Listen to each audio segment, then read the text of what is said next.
மனிதர்கள் வந்து உருவாக்குனாங்க. ஸோ, இப்போது எதுக்காக வந்து மனிதர்களை உருவாக்கிட்டாரு, அந்த இடத்துல எடுத்துகிட்டு போயிட்டு பரலோகத்தில் அந்த இருக்கிற ரீப்ளேஸ்மெண்ட் இடத்துக்கு வந்து எடுத்து போய் டைரெக்டாக வைக்கக்கூடாது. ஏன்னா ஏற்கனவே தேவன் வந்து ஒரு ஒரு ப்ராப்ளம் ஆச்சு. என்னென்னா, இந்த லூசிஃபர் வந்து இந்த மாதிரி பெருமை அவனுக்கு வந்து அந்த மாதிரி எல்லாத்தையும் பண்ணிட்டான். அதனால் மனுஷங்களுக்கு ஒரு டெஸ்ட் வைக்கணும். இவங்க வந்து கரெக்டாக நம்மளுடைய சொல்படி கேட்குறானா இல்லையா அப்படின்னு சொல்லிட்டு ஒரு டெஸ்ட் வைக்கணுன்றதுக்காக அவனை எடுத்துன்னு வந்து அந்த பூமி எல்லாமே பண்படுத்துகிறார். நம்ம ஆதியாகம புஸ்தகத்தில் படிப்போம். எல்லாத்தையும் சமுத்திரம்லாம் ஒரு பக்கம் தள்ளி வெட்டாந்தரை உருவாக்கும்படி செய்வார். மரம் செடி கொடிகள் அதெல்லாம் உருவாக்கிடுவார்.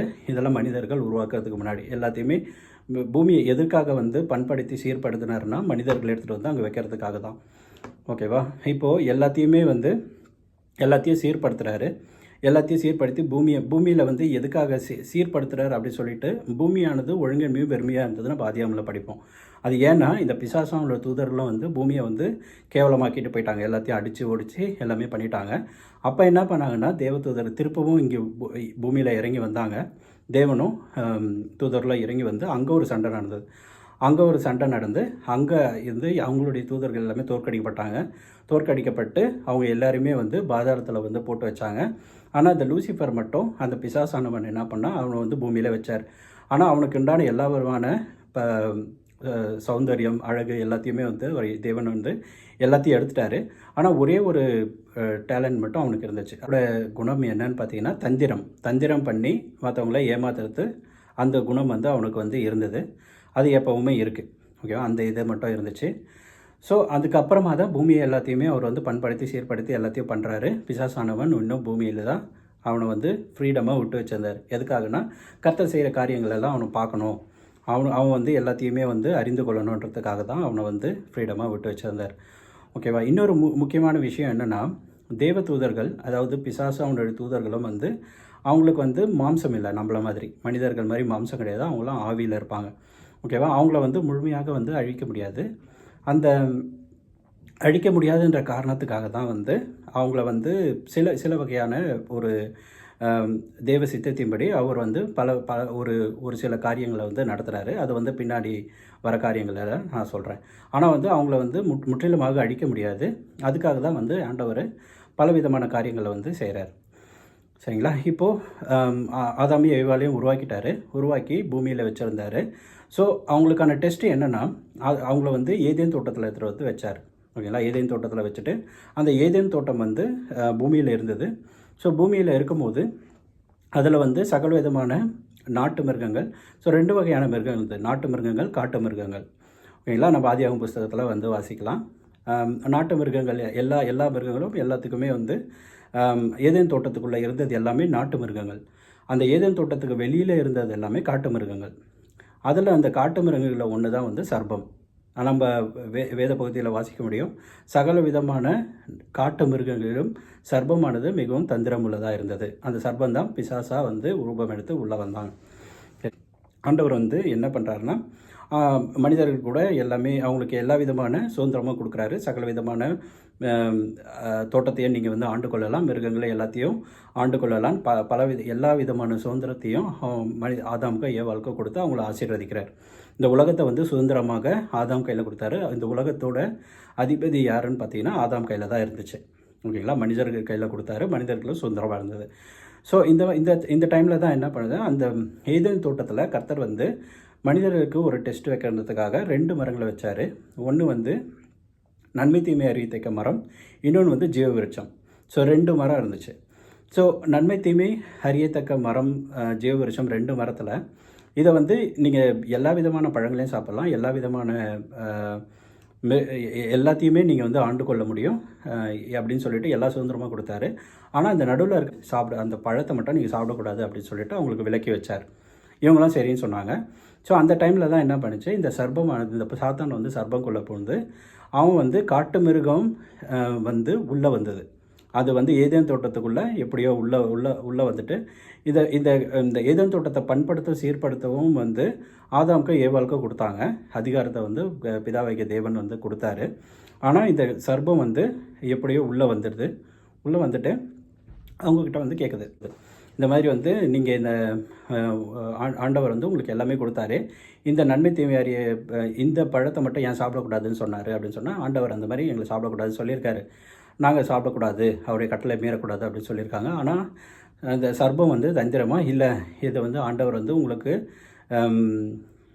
தவறாக சொல்லியிருக்காரு, நீங்கள் இதை சாப்பிட்டீங்கன்னா உங்களுக்கு நன்மை தீமை தெரியும், நீங்கள் தேவர்களைப் போல ஆவீர்கள் அப்படின்னு சொல்லிட்டு அவங்களுக்கு வந்து மனதில் வந்து ஒரு இச்சிக்கத்தக்க ஒரு விஷயத்தை வந்து விதிக்கிறான். அதே மாதிரி ஏவாள் வந்து பார்க்கும்போது அந்த பழம் வந்து பார்வைக்கு அழகுள்ளதும் இச்சிக்கத்தக்கதுமாக இருக்கிறது அப்படின்னு சொல்லிட்டு அந்த இச்சையினால் அவங்க அந்த பழத்தை பறித்து சாப்பிட்றாங்க. சாப்பிட்டது ஒன்றும் அதை எடுத்துகிட்டு போயிட்டு ஆதாமுக்கு கொடுக்குறாங்க. ஆதாமும் வந்து சாப்பிட்டுறாங்க. 2 பேரும் வந்துடுறாங்க. இப்போ வந்து தேவ கட்டளை வந்து மீறிடுறாங்க. தேவ கட்டளை மீறினதுக்கப்புறம் அதுக்கப்புறம் என்ன வருது, முதலாவது உலகத்தில் வந்து பாவம் வருது.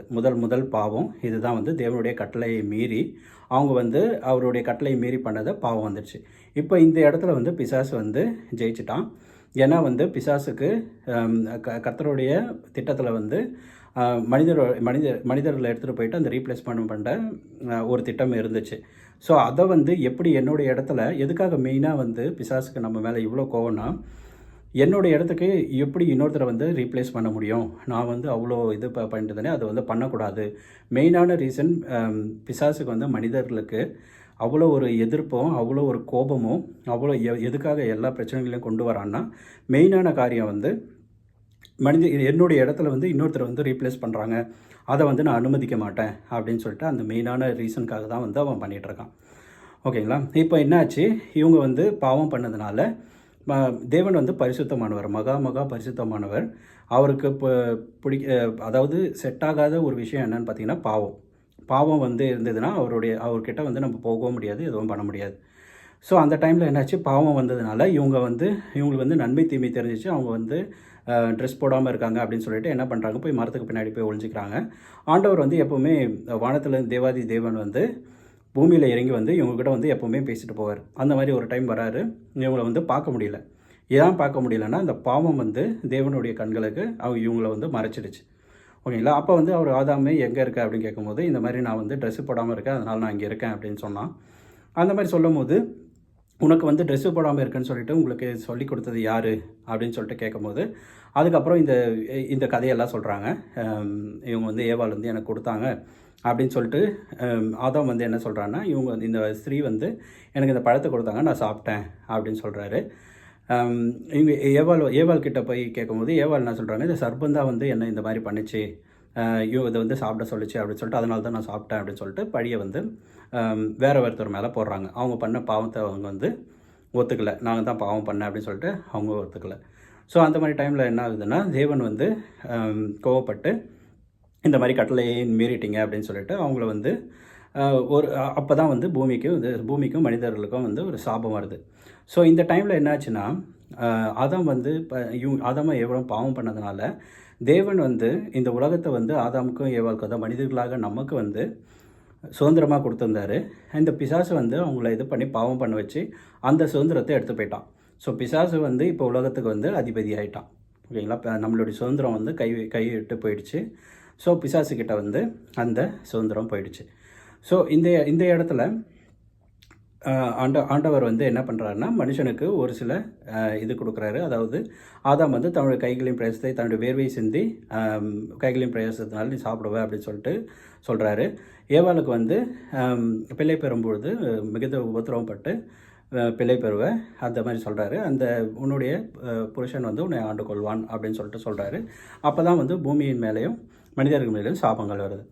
ஸோ அந்த மாதிரி டைமில் என்னாச்சு, அதுக்கப்புறம் கர்த்தர் வந்து என்ன பார்த்தாரு, இப்போ இந்த மனிதர்கள் வந்து இந்த மாதிரி நன்மை தீமையை அறிந்து கொள்ளுது, என்ன நன்மை என்ன தீமை, அதுக்கு முன்னாடி அவங்களுக்கு எதுவுமே தெரியாது.